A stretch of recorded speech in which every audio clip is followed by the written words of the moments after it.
ಶ್ರೀ ಮಹಾಗಣಪತಯೇ ನಮಃ. ಶ್ರೀ ಗುರುಭ್ಯೋ ನಮಃ. ಹರಿ ಓಂ. ಜ್ಯೋತಿಷ್ಯ ಕಾರ್ಯಕ್ರಮಕ್ಕೆ ನಿಮಗೆಲ್ಲ ಸ್ವಾಗತ ಸುಸ್ವಾಗತ. ಮಿಥುನ ರಾಶಿ ಜನವರಿ 2024 ತಿಂಗಳ ಭವಿಷ್ಯ ಕಾರ್ಯಕ್ರಮ. ಜನವರಿ ತಿಂಗಳಲ್ಲಿ ಮಿಥುನ ರಾಶಿಯವರಿಗೆ ಗ್ರಹಗಳ ಕಾಟ ಆರಂಭ ಆಗುತ್ತೆ. ಯಾಕೋ ಗ್ರಹಚಾರ ಸರಿ ಇಲ್ಲ, ಹಣೆ ಬರ ಸರಿ ಇಲ್ಲ ಅಂತ ಹಳ್ಳಿಗಳಲ್ಲೂ ಮಾತಾಡ್ತೀರ. ಅದು ಆಡು ಭಾಷೆ ಆಗ್ಬಿಟ್ಟಿದೆ. ಹಾಗೆ ಗ್ರಹಗಳ ಕಾಟ ಆರಂಭ ಆಗುತ್ತೆ. ಮಿಥುನ ರಾಶಿ ಜಾತಕರು ಎಚ್ಚರ ಅನ್ನುವಂತಹ ವಿಚಾರವನ್ನ ನಾನೀಗ ಮಿಥುನ ರಾಶಿಯವರಿಗೆ ತಿಳಿಸ್ತೀನಿ. ಈ ತಿಂಗಳಲ್ಲಿ ಒಟ್ಟು 3 ಗ್ರಹಗಳು ರಾಶಿ ಪರಿವರ್ತನೆ ಆಗ್ತಾರೆ. 7ನೇ ತಾರೀಕು ಜನವರಿ 2024 ಬುಧ, 14ನೇ ತಾರೀಕು ಜನವರಿ 2000 ಬುಧ ಎಲ್ಲಿಗೆ ಹೋಗ್ತಾನೆ? ವೃಶ್ಚಿಕ ರಾಶಿಯಿಂದ ಧನುರ್ ರಾಶಿಗೆ. 14ನೇ ತಾರೀಕು ಜನವರಿ 2024 ಮಕರ ಸಂಕ್ರಾಂತಿ ಆರಂಭ ಆಗುತ್ತೆ. ಧನುರ್ ರಾಶಿಯಿಂದ ಮಕರ ರಾಶಿಗೆ ಸೂರ್ಯ ರಾಶಿ ಪರಿವರ್ತನೆ. 18ನೇ ತಾರೀಕು ಜನವರಿ 2024 ಶುಕ್ರ ವೃಶ್ಚಿಕ ರಾಶಿಯಿಂದ ಧನುರ್ ರಾಶಿಗೆ ರಾಶಿ ಪರಿವರ್ತನೆ ಹೋಗ್ತಾನೆ. ಹಂಗಾದ್ರೆ ಗ್ರಹಗಳ ಕಾಟ ಯಾವ ತರ ಇರುತ್ತೆ, ಏನ್ ಸಮಸ್ಯೆಗಳನ್ನ ನಾನು ಎದುರಿಸ್ತೀನಿ, ನನಗೆ ಯಾವ ರೀತಿ ಫಲ, ನನ್ಗಂದ್ರೆ ಗುರುಬಲ ಇದೆಯಲ್ವಾ, ನನ್ಗೆ ಒಳ್ಳೇದಾಗಲ್ವಾ ಅಂತ ನಿಮ್ಗೆಲ್ಲ ಪ್ರಶ್ನೆ ಇರುತ್ತೆ. ಗುರುಬಲ ಇರೋದ್ರಿಂದ ನಿಮ್ಗೆ ಟೀಚರ್ಸ್ಗಳಾಗಿದ್ರೆ ಒಳ್ಳೆ ಟೈಮು, ಅಥವಾ ನೀವು ಯಾರಾದ್ರೂ ಗೈಡ್ ಆಗಿರ್ತಾರೆ, ಕೆಲವೆಲ್ಲ ತೀರ್ಥಕ್ಷೇತ್ರಗಳಲ್ಲಿ ಗೈಡ್ ಮಾಡೋದು, ಅಥವಾ ಯಾರಿಗಾದ್ರೂ ಒಬ್ರು ಸಲಹೆಗಳನ್ನ ಕೊಡುವಂಥದ್ದು, ಅಂಥವ್ರಿಗೆಲ್ಲ ಒಳ್ಳೆ ಸಮಯ. ಯಾರು ಪುರೋಹಿತರಾಗಿದ್ದಾರೆ ಅವರೆಲ್ಲ ಒಳ್ಳೆ ಸಮಯ. ಎಜುಕೇಶನ್ ಸಂಬಂಧಪಟ್ಟಂತ ಸಂಸ್ಥೆಗಳು ನಡೆಸುವಂಥವ್ರು, ಎಜುಕೇಶನ್ ಮಿನಿಸ್ಟರ್ ಆಗಿರ್ಬೋದು, ಅವರೆಲ್ಲರಿಗೂ ಒಳ್ಳೆ ಸಮಯ. ಮ್ಯಾನೇಜರ್ಗಳು ಮೇಂಟೆನೆನ್ಸ್ ಮಾಡುವಂಥದ್ದು ಅಂಥವ್ರಿಗೂ ಕೂಡ, ಸೂಪರ್ವೈಸರ್ ಅಂಥವ್ರಿಗೂ ಕೂಡ ಒಳ್ಳೆ ಸಮಯ. ಗೌರವ ರೆಸ್ಪೆಕ್ಟ್ಗಳು ಸಿಗುತ್ತೆ. ಆದರೆ ನೀವು ಹಾನೆಸ್ಟ್ ಆಗಿ, ಟ್ರೂತ್ ಆಗಿ, ಸತ್ಯವಂತರಾಗಿ ಬದುಕಿದಾಗ ಗುರು ಮಿಥುನ ರಾಶಿಯವ್ರನ್ನ ಎಷ್ಟೇ ಗ್ರಹಗಳ ಕಾಟ ಇದ್ರೂ ಕೂಡ ಕಾಪಾಡ್ತಾ ಬರ್ತಾನೆ. ಯಾವ ರೀತಿಯಾದಂತಹ ಲಾಭ ಆಗುತ್ತೆ ನಿಮಗೆ ಅಂದಾಗ, ಯಾರಿಂದ ಲಾಭ? ನೀವು ಯಾರನ್ನ ಪುರೋಹಿತರನ್ನ, ಜ್ಯೋತಿಷಿಗಳನ್ನ, ಅಥವಾ ನಿಮ್ಮ ಗುರುಗಳು ಅಂತ ಯಾರನ್ನ ನೀವು ಸ್ವೀಕಾರ ಮಾಡಿರ್ತೀರಿ ಅಂಥವರಿಂದ ನಿಮಗೆ ಲಾಭ ಆಗ್ಬಿಡುತ್ತೆ. ಅವರು ಕಾಪಾಡ್ಬಿಡ್ತಾರೆ. ಎಂಥ ಕಷ್ಟ ಸಮಯದಲ್ಲೂ ಗುರು ಕಾಪಾಡ್ಬಿಡ್ತಾನೆ. ಗುರು ಅಂದ್ರೇನೆ ಬೆಳಕು. ನಿಮಗೆ ಅರ್ನಿಂಗ್ಸ್ ಕೂಡ ಜಾಸ್ತಿ ಆಗತ್ತೆ. ಸೋಷಿಯಲ್ ಆಕ್ಟಿವಿಟಿಗಳಲ್ಲಿದ್ರೆ ಅದರಿಂದನೂ ಲಾಭ ಆಗುತ್ತೆ. ನಿಮ್ಮ ದೊಡ್ಡ ಅಣ್ಣ ನಿಮಗಿಂತ ದೊಡ್ಡವರು ಇದ್ರೆ ಅವರಿಂದ ಸಹಾಯ ಆಗುತ್ತೆ. ನಿಮಗಿಂತ ದೊಡ್ಡ ಅಕ್ಕ ಇದ್ರೆ ಅವರು ನಿಮ್ಮನ್ನ ಕಾಪಾಡ್ಬಿಡ್ತಾರೆ. ಅಥವಾ ನಿಮ್ಮ ಅಳಿಯ ಅಥವಾ ನಿಮ್ಮ ಸೊಸೆ ಕೂಡ ನಿಮ್ಮನ್ನ ಕಾಪಾಡ್ಬಿಡ್ತಾರೆ. ಅಷ್ಟೆಲ್ಲ ಲಾಭ ಸ್ಥಾನದಲ್ಲಿ ಗುರು ಸಂಚಾರ ಆಗಿ, ಗುರುಬಲ ಇರೋದ್ರಿಂದ ಇವೆಲ್ಲ ನಿಮಗೆ ಅನುಕೂಲಗಳಾಗ್ಬಿಡುತ್ತೆ. ಎಲ್ಲಾ ರೀತಿಯ ಅನುಕೂಲ ಲಾಭಗಳನ್ನ ಗುರು ತಂದು ಕೊಟ್ಬಿಡ್ತಾನೆ.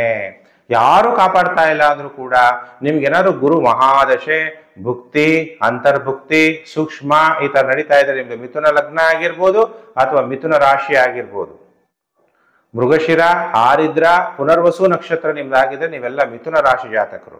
ಅವಾಗ ಗುರು ನಿಮ್ಮನ್ನ ಕಾಪಾಡ್ತಾ ಹೋಗ್ತಾನೆ. ನಮ್ಗೆ ಯಾರು ಇಲ್ಲ ಅಂದ್ರೂ ಕೂಡ ಗುರು ಕಾಪಾಡದಪ್ಪ ನಮಗೆ ಅನ್ನುವಂತಹ ಮನಸ್ಥಿತಿ ನಿಮ್ಗೆ ಉಂಟಾಗ್ಬಿಡುತ್ತೆ.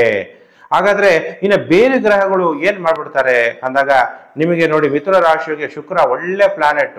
ಯಾಕೆಂದ್ರೆ ಪಂಚಮಾಧಿಪತಿ ಮತ್ತು ವ್ಯಯಾಧಿಪತಿಯಾಗಿ ಸಪ್ತಮದಲ್ಲಿ ಸಂಚಾರ ಆದಾಗ ನಿಮ್ಮ ಶಾಂತಿಯನ್ನು ಕೆಟ್ಟೋಗ್ಬಿಡುತ್ತೆ. ಎಲ್ಲಿ ಶಾಂತಿ ಕೆಟ್ಟೋಗ್ಬಿಡುತ್ತೆ? ಸಂಸಾರ ಜೀವನದಲ್ಲಿ ಕಲಹ ಉಂಟಾಗ್ಬಿಡುತ್ತೆ. ಯಾಕೆ ಸಂಸಾರ ಜೀವನದಲ್ಲಿ ಕಲಹ ಉಂಟಾಗ್ಬಿಡುತ್ತೆ? ಕೆಲವರ ಜೀವನದಲ್ಲಿ, ಸಂಸಾರದಲ್ಲಿ ಪತಿ ಪತ್ನಿಯ ಮಧ್ಯೆ ಇನ್ನೊಬ್ಬ ವ್ಯಕ್ತಿ ಬಂದಾಗ, ಅದು ಸ್ತ್ರೀ ಇರ್ಬೋದು, ಪುರುಷರಿರ್ಬೋದು, ಅವಾಗ ಇನ್ಫ್ಲೂಯೆನ್ಸ್ ಆದಾಗ ಸಂಸಾರ ಜೀವನ ಅನ್ನೋದು ಎಕ್ಕೊಟ್ಟೋಗುತ್ತೆ. ಆಮೇಲೆ ಕೆಲವರು ಕ್ರಿಮಿನಲ್ ಆಕ್ಟಿವಿಟಿಗಳಲ್ಲಿ ಇನ್ವಾಲ್ವ್ ಆಗಬೇಡಿ, ಬಹಳ ಎಚ್ಚರವಾಗಿರ್ರಿ. ಯಾವಾಗಲೂ ಕೂಡ ಲಾಫುಲ್ ಆಗಿ ನೀವು ಇರಬೇಕು. ಯಾಕೆ ಅಂದ್ರೆ ನೀವು ಯಾವ ಸ್ತ್ರೀ ಮ್ಯಾನರ್ಸ್ ಇರಲ್ವೋ ಅಂತ ನೀಚ ಸ್ತ್ರೀಯ ಸ್ನೇಹ ಸಂಬಂಧಗಳು ಮಾಡಿಕೊಂಡಾಗ ಅಪಮಾನಗಳಾಗುವಂಥದ್ದು, ನಿಮ್ಮ ಘನತೆ ಗೌರವಗಳು ಕಮ್ಮಿ ಆಗುವ ಸಾಧ್ಯತೆಗಳಿರುತ್ತೆ. ಅದಕ್ಕೆ ಯಾರೇ ಜೊತೆಗೆ ನೀವು ಸಂಬಂಧವನ್ನು ಬೆಳೆಸ್ಬೇಕಾದ್ರೆ ಬಹಳ ಎಚ್ಚರ ಅನ್ನೋದನ್ನ ಅಂಡರ್ಲೈನ್ ಮಾಡ್ಕೊಳ್ಳಿ. ಸಂಬಂಧ, ಕೆಟ್ಟ ಸ್ತ್ರೀ ಇರ್ಬೋದು, ಕೆಟ್ಟ ಪುರುಷನ ಸಂಬಂಧ ಮಾಡಿದಾಗಲೂ ಒಂದು ಹೆಣ್ಣಿಗೆ ಎಷ್ಟು ಕೆಟ್ಟ ಹೆಸರು ಬರುತ್ತೋ ಅದೇ ರೀತಿ ಒಬ್ಬ ಪುರುಷನಿಗೂ ಕೂಡ ಕೆಟ್ಟ ಸ್ತ್ರೀಯ ಸಹವಾಸದಿಂದ ಅಷ್ಟೇ ಕೆಟ್ಟ ಹೆಸರು ಕೂಡ ಬರುತ್ತೆ. ಎಚ್ಚರ. ನಿಮಗೆ ಭಯ ಕೂಡ ಉಂಟಾಗ್ಬೋದು. ನಿಮ್ಮ ಜೀವನವನ್ನೇ ಒಂದು ಸಫರಿಂಗ್ ಆಗ್ಬೋದು. ಬಹಳ ಎಚ್ಚರ. ನಿಮಗೆ ಸಪ್ತಮದಲ್ಲಿ ಬುಧ ಸಂಚಾರ ಆಗೋದ್ರಿಂದ ನಿಮಗೆ ಉಲ್ಲಾಸ ಸಿಗದೇ ಇರ್ಬೋದು, ಅದರ ಸೆಕ್ಷುವಲ್ ಪ್ಲೆಷರ್ ಅಂತೀವಿ, ಅದು ಸಿಗದೇ ಇರ್ಬೋದು. ಅಥವಾ ನಿಮ್ಮ ಸಂಗಾತಿಯ ಆರೋಗ್ಯ ಕೆಟ್ಟೋದಾಗ್ಲೂ ಕೂಡ ನಿಮಗೆ ಲೈಂಗಿಕ ಸುಖ ಸಂಬಂಧಗಳು ಸಿಗದೇ ಇರುವಂಥದ್ದು. ನಿಮ್ಮ ಸಂಗಾತಿ ಅಂದಾಗ ನಿಮ್ಮ ಪತಿ ಅಥವಾ ನಿಮ್ಮ ಪತ್ನಿ ಆರೋಗ್ಯ ಕೆಟ್ಟೋಗ್ಬೋದು.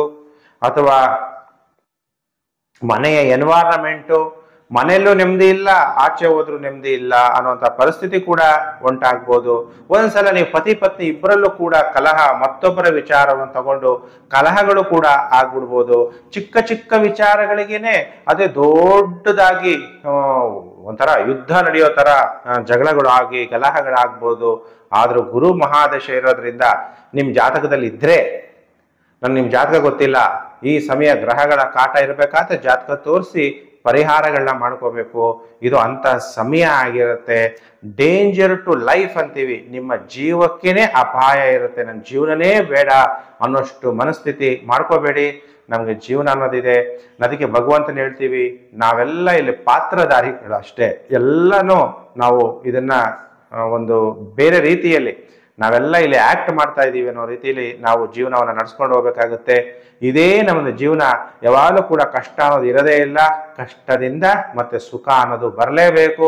ಒಳ್ಳೆ ಸಮಯ ಅನ್ನೋದು ನಿಮಗೂ ಬರುತ್ತೆ, ಆದರೆ ವೆಯ್ಟ್ ಮಾಡಬೇಕು. ಸೊ ಕೆಲವರಿಗೆ ತಲೆನೋವು ಬರ್ಬೋದು, ಕಣ್ಣಿನ ಕಾಯಿಲೆಗಳು ಅಥವಾ ಡಿಸೀಸ್ ಆಗ್ಬೋದು, ಅಥವಾ ಸುಮ್ಮನೆ ಚಿಕ್ಕ ಚಿಕ್ಕ ವಿಚಾರಗಳಿಗೂ ಎಲ್ಲೆಲ್ಲೋ ಗಲಾಟೆಗಳು ಆಗ್ಬಿಡೋದು, ಅಥವಾ ಗಂಡ ಹೆಂಡತಿನಲ್ಲಿ ಕಲಹಗಳು ಉಂಟಾಗೋದು, ಈ ಥರ ಎಲ್ಲ ಆಗುತ್ತೆ. ಬಹಳ ಜಾಗ್ರತೆಯಿಂದ ಇರಿ. ಆಮೇಲೆ 3ನೇ ಮನೆ ಅಧಿಪತಿಯಾದಂತಹ ಸೂರ್ಯ 14ನೇ ತಾರೀಕು ಜನವರಿ 2024 ಅಷ್ಟಮ ಭಾವದಲ್ಲಿ ಸಂಚಾರ ಆಗ್ತಾನೆ. ಕೆಲವರಿಗೆ ಪ್ರಮೋಷನ್ ಹೊರಟೋಗ್ಬಿಡುತ್ತೆ, ಡಿಪ್ರಮೋಷನ್ ಆಗ್ಬಿಡುತ್ತೆ. ಕೆಲವರು ಕೆಲಸಗಳನ್ನು ಕೂಡ ಕಳ್ಕೊಂಡ್ಬಿಡ್ತಾರೆ. ಮತ್ತೆ ರಾಜಕಾರಣದಲ್ಲಿ ಕೆಲವರು ನಿವೃತ್ತಿಯನ್ನು ತಗೋಬೇಕಾಗುತ್ತೆ. ಮತ್ತೀಗ MP ಎಲೆಕ್ಷನ್ ಇದೆ, ಕೆಲವರು ಪಕ್ಷದಿಂದ ಸೀಟ್ ಕೊಡ್ಲಿಲ್ಲ ಅಂದ್ರೆ ತ್ಯಾಗ ಮಾಡಬೇಕಾಗುವಂತ ಪರಿಸ್ಥಿತಿ ಕೂಡ ಬರ್ಬೋದು. ಅದಕ್ಕೆ ನಿಮ್ಮ ಜಾತಕವನ್ನು ತೋರಿಸಿ ಕೆಲವೊಂದು ಉಪಾಯಗಳು ಮಾಡಿಕೊಂಡಾಗ ಮತ್ತೆ ನೀವು ಅಧಿಕಾರವನ್ನು ಪಡೆಯೋದಕ್ಕೆ ಸಾಧ್ಯ ಆಗುತ್ತೆ. ಇಲ್ಲ ಅಂದ್ರೆ ಗ್ರಹಗಳ ಕಾಟದಿಂದ ಅಧಿಕಾರವನ್ನು ಕಳ್ಕೋಬೇಕಾಗುತ್ತೆ. ಇಲ್ಲ ಆರೋಗ್ಯ ಸಮಸ್ಯೆ ಉಂಟಾದಾಗ ಆ ಕ್ಷೇತ್ರದಲ್ಲಿ ಬೇರೆಯವ್ರಿಗೆ ಟಿಕೆಟ್ ಸಿಕ್ಕಿ ನಿಮಗೆ ಟಿಕೆಟ್ ಲ್ಯಾಪ್ಸ್ ಆಗ್ಬೋದು. ಇನ್ನು ಭಾಗ್ಯ ಸ್ಥಾನದಲ್ಲಿ ಶನಿ ಮಹಾತ್ಮ ಸಂಚಾರ ಆಗ್ತಾ ಇದ್ದಾನೆ. ಆದ್ರೆ ಚಂದ್ರನ ದೃಷ್ಟಿ ಜಲ ವಾಯು ತತ್ವ ರಾಶಿಗಳಲ್ಲಿ ಇರೋದ್ರಿಂದ ಮಾನಸಿಕವಾಗಿ ಒತ್ತಡ, ತಾಯಿಯ ಆರೋಗ್ಯದಲ್ಲಿ ವ್ಯತ್ಯಾಸ, ಏನು ನಡೆದೋಯ್ತು ಹಳೆಯ ನೆನಪುಗಳು ನಿಮಗೆ ಬರುವಂಥದ್ದು, ಮನಸ್ಸಿನಲ್ಲಿ ದುಃಖ ಉಂಟಾಗುವ ಸಾಧ್ಯತೆಗಳಿದೆ. ಯಾರ್ಯಾರು ಇಂಪೋರ್ಟ್ ಅಂಡ್ ಎಕ್ಸ್ಪೋರ್ಟ್ ಬಿಸ್ನೆಸ್ ಮಾಡ್ತಿದ್ರೆ ಒಳ್ಳೆದನ್ನ ಲಾಭ ಆಗುತ್ತೆ. ಭಾರತ ದೇಶ ಬಿಟ್ಟು ಬೇರೆ ದೇಶಗಳಲ್ಲಿ ಕೆಲಸ ಮಾಡೋರ್ಗೂ ಕೂಡ ಅಭಿವೃದ್ಧಿ ಆಗುತ್ತೆ. ನಿಮಗೆ ಎಲ್ಲಾ ರೀತಿಯ ಅನುಕೂಲಗಳು ಕೂಡ ಆಗುತ್ತೆ. ಗುರುವಿನ ಮನೆಯಲ್ಲಿ ರಾಹು ಇರೋದ್ರಿಂದ ಹಣಕಾಸು, ಗೌರವ ಇದೆಲ್ಲ ಡೈರೆಕ್ಟ್ ಆಗಿ ಸಿಗಲ್ಲ. ಪ್ರಯತ್ನಗಳನ್ನ ಮಾಡಿ ನೀವು ಅದನ್ನೆಲ್ಲ ಗೌರವ, ಸ್ಥಾನ, ಮಾನಗಳನ್ನೆಲ್ಲ ತಗೋಬೇಕಾಗುತ್ತೆ. ಈ ತಿಂಗಳಲ್ಲಿ ನೀವು ನಿಮ್ಮ ಜಾತಕವನ್ನು ತೋರಿಸಿ ಲಕ್ಷ್ಮೀನಾರಾಯಣ ಮಹಾವಿಷ್ಣುವಿನ ದರ್ಶನ ಮಾಡಿ, ಮತ್ತೆ ಶಿವನ ಭಕ್ತರಾಗಿದ್ರೆ ರುದ್ರ, ಶಿವನ ರೂಪ ಮತ್ತೊಂದು ರೂಪ ರುದ್ರ, ಕಾಲಭೈರವ, ಆ ರೂಪದಲ್ಲಿ ಅವ್ರನ್ನ ಅಭಿಷೇಕ ಆರಾಧನೆಗಳನ್ನ ನೀವು ಮಾಡಬೇಕಾಗತ್ತೆ. ಯಾಕಂದ್ರೆ ಭೂತತ್ವದಲ್ಲಿ ಸೂರ್ಯ ಸಂಚಾರ ಆಗ್ತಾ ಇರೋದ್ರಿಂದ ಹೋಮ ಹವನಗಳನ್ನ ಮಾಡಿ ನೀವು ನೆಗೆಟಿವ್ ಎಫೆಕ್ಟ್ ಅನ್ನ ಕಡಿಮೆ ಮಾಡ್ಕೋಬೇಕಾಗತ್ತೆ. ಈಗ ನಾನು ಮಿಥುನ ರಾಶಿ ಜನವರಿ 2024 ತಿಂಗಳ ಭವಿಷ್ಯ, ಸಂಪೂರ್ಣ ಭವಿಷ್ಯವನ್ನು ತಿಳಿಸಿದ್ದೀನಿ. ವಿದ್ಯಾರ್ಥಿಗಳಿಗೂ ಕೂಡ ಈ ತಿಂಗಳು ಅಷ್ಟೊಂದು ಟೈಮ್ ಚೆನ್ನಾಗಿರಲ್ಲ, ಸಫಲತೆ ಹೊಂದೋದಕ್ಕೆ ತೊಂದರೆಗಳಾಗುವ ಸಾಧ್ಯತೆಗಳು ಇದೆ ಅನ್ನುವಂತಹ ವಿಚಾರ. ಆದರೆ PUC ಮತ್ತು 10th ಸ್ಟ್ಯಾಂಡರ್ಡ್ ಓದುವಂಥ ಹುಡುಗರಿಗೆ ಸ್ವಲ್ಪ ಜಾಸ್ತಿ ಪ್ರಯತ್ನವನ್ನ ಪಟ್ಟರೆ ಸ್ಟೂಡೆಂಟ್ಸ್ಗೆ ಒಳ್ಳೆ ಸಮಯ ಅನ್ನುವಂಥ ವಿಚಾರವನ್ನು ತಿಳಿಸ್ತಾ, ಪ್ರಿಯ ವೀಕ್ಷಕರೇ, ನಮ್ಮ ಚಾನಲ್ಗೆ ಹೊಸಬರಾಗಿದ್ರೆ ಸಬ್ಸ್ಕ್ರೈಬ್ ಮಾಡಿಕೊಂಡು ನೋಟಿಫಿಕೇಶನ್ ಬೆಲ್ ಆಲ್ ಅನ್ನು ಒತ್ತಿದ್ರೆ ನಾನು ಮುಂದೆ ಹಾಕುವ ಲೇಟೆಸ್ಟ್ ವಿಡಿಯೋ ನಿಮಗೆ ಬೇಗ ಬಂದು ತಲುಪುತ್ತೆ. ಕೆಳಗಡೆ ಶೇರ್ ಬಟನ್ ಇದೆ, ನೀವೆಲ್ಲ ಸೋಷಿಯಲ್ ಮೀಡಿಯಾಗಳು ಇರ್ತೀರಿ, Facebook, WhatsApp group, Telegram group ಎಲ್ಲೆಲ್ಲಿದ್ದೀರಾ ಅಲ್ಲೆಲ್ಲ ವಿಡಿಯೋವನ್ನು ಶೇರ್ ಮಾಡಿ. ಆಗ ಬೇರೆಯವ್ರಿಗೂ ಕೂಡ ಎಚ್ಚರಿಕೆ ಏನ್ ತಗೋಬೇಕು, ಗ್ರಹಗಳ ಕಾಟ ಯಾಕೆ ಆರಂಭ ಆಗೋಯ್ತು ಅನ್ನುವಂತಹ ವಿಚಾರ ಕೂಡ ತಿಳಿಯುತ್ತೆ ಅಂತ ಹೇಳ್ತಾ, ನಿಮ್ಗೆಲ್ಲ ಭಗವಂತ ಒಳ್ಳೇದ್ ಮಾಡ್ಲಿ. ಸಮಸ್ತ ಲೋಕೋ ಸುಖಿನೋ ಭವಂತು. ಪ್ರಿಯ ವೀಕ್ಷಕರೇ, ಮತ್ತೊಂದು ವಿಡಿಯೋದಲ್ಲಿ ಮತ್ತೆ ನಾನು ನಿಮ್ಮನ್ನು ಭೇಟಿ ಮಾಡ್ತೀನಿ. ನಮಸ್ಕಾರ.